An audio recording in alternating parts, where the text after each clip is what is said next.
योग करने का आनंद भी यादगार रहता है। लेकिन इस बार विभिन्न दायित्वों की वजह से मैं अभी अमेरिका में हूं।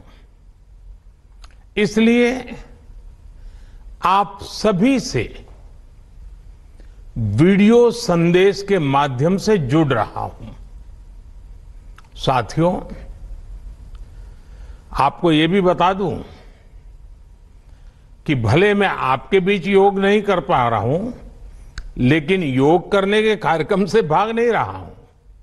और इसलिए आज शाम को भारतीय समय के अनुसार शाम 5:30 बजे करीब करीब संयुक्त राष्ट्र यूएन के मुख्यालय में जो विशाल मात्रा में योग कार्यक्रम हो रहा है, मैं उसमें शामिल होऊंगा। भारत के आह्वान पर दुनिया के 180 से ज्यादा देशों का एक साथ आना ऐतिहासिक है, अभूतपूर्व है। आप सबको याद होगा 2014 में जब यूएन जनरल असेंबली में योग दिवस का प्रस्ताव आया तो रिकॉर्ड देशों ने इसे समर्थन दिया था।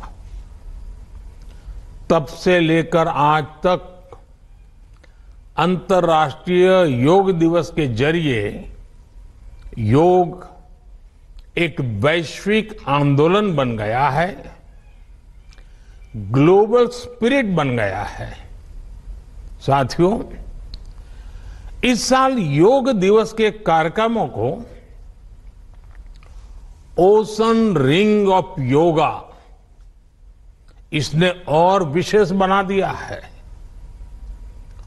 ओशन रिंग ऑफ योगा, इसका आइडिया योग के विचार और समुद्र के विस्तार के पारस्परिक संबंध पर आधारित है। सेना के जवानों ने भी हमारे जल स्रोतों के साथ एक योग भारतमाला और योग सागरमाला बनाई है। इसी तरह आर्कटिक से लेकर अंटार्कटिका तक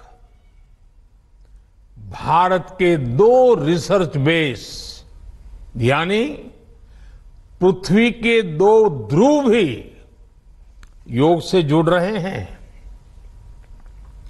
योग के इस अनूठे सेलिब्रेशन में देश दुनिया के करोड़ों लोगों का इतने सहज स्वरूप में शामिल होना योग के प्रसार और प्रसिद्धि को,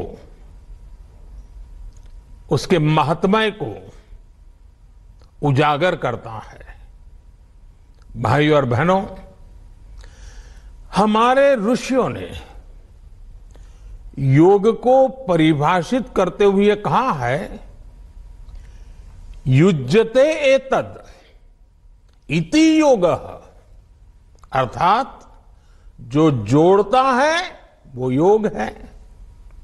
इसलिए योग का ये प्रसार उस विचार का विस्तार है जो पूरे संसार को एक परिवार के रूप में समाहित करता है। योग के विस्तार का अर्थ है वसुधैव कुटुंबकम की भावना का विस्तार। इसलिए इस वर्ष भारत की अध्यक्षता में हो रहे G20 समिट की थीम भी one earth, one family, one future रखी गई है। और आज पूरी दुनिया में करोड़ों लोग योगा, फॉर वसुधैव कुटुंबकम की थीम पर एक साथ योग कर रहे हैं। साथियों, हमारे योग इसके संबंध में ग्रंथों में कहा गया है, व्यायामात लभते स्वास्थ्यम दीर्घ आयुष्यम बलम सुखम। अर्थात योग से, व्यायाम से हमें स्वास्थ्य, आयुष और बल मिलता है। हम में से कितने ही लोग जो बीते वर्षों में योग से नियमित जुड़े हैं, उन्होंने योग की ऊर्जा को महसूस किया है। व्यक्तिगत स्तर पर हमारे लिए बेहतर स्वास्थ्य कितना महत्वपूर्ण होता है, ये हम सब जानते हैं। हमने ये भी देखा है कि जब हम स्वास्थ्य संकटों से सुरक्षित होते हैं, तो हमारा परिवार कितनी ही परेशानियों से बच जाता है। योग एक ऐसे स्वस्थ और सामर्थ्यशाली समाज का निर्माण करता है जिसकी सामूहिक ऊर्जा कई गुना ज्यादा हो जाती है।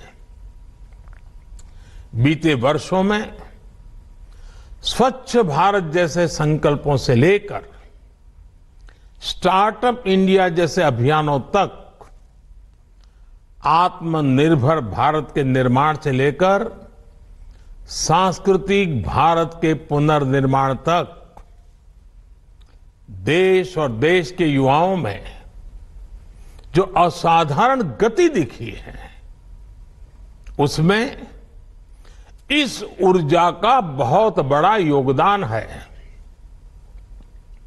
आज देश का मन बदला है और इसलिए जनजीवन भी बदला है। साथियों, भारत की संस्कृति हो या समाज संरचना हो, भारत का आध्यात्म हो या हमारे आदर्श हो, भारत का दर्शन हो या दृष्टि हो, हमने हमेशा जोड़ने, अपनाने और अंगीकार करने वाली परंपराओं को पोषित किया है। हमने नए विचारों का स्वागत किया है, उन्हें संरक्षण दिया है। हमने विविधताओं को समृद्ध किया है, उन्हें सेलिब्रेट किया है। ऐसी हर संभावना को योग प्रबल से प्रबलतम करता है। योग हमारी अंतःदृष्टि को विस्तार देता है। योग हमें उस चेतना से जोड़ता है जो हमें जीव मात्र की एकता का एहसास कराती है, जो हमें प्राणी मात्र से प्रेम का आधार देती है। इसलिए हमें योग के जरिए हमारे अंतर विरोधों को खत्म करना है। हमें योग के जरिए हमारे गतिरोधों और प्रतिरोधों को भी खत्म करके रहना है।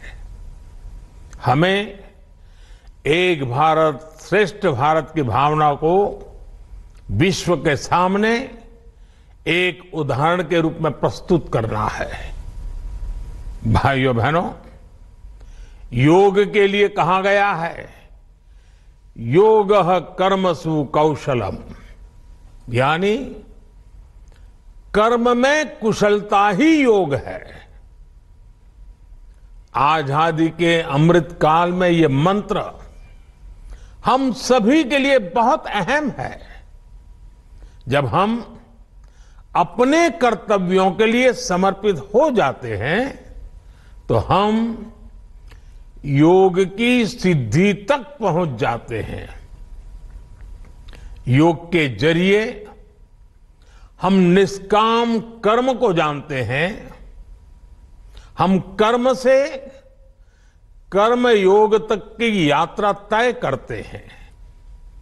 मुझे विश्वास है योग से हम अपने स्वास्थ्य को भी बेहतर बनाएंगे और इन संकल्पों को भी आत्मसात करेंगे। हमारा शारीरिक सामर्थ्य, हमारा मानसिक विस्तार, हमारी चेतना शक्ति, हमारी सामूहिक ऊर्जा विकसित भारत का आधार बनेंगे। इसी संकल्प के साथ आप सभी को योग दिवस की एक बार फिर बहुत बहुत शुभकामनाएं। धन्यवाद।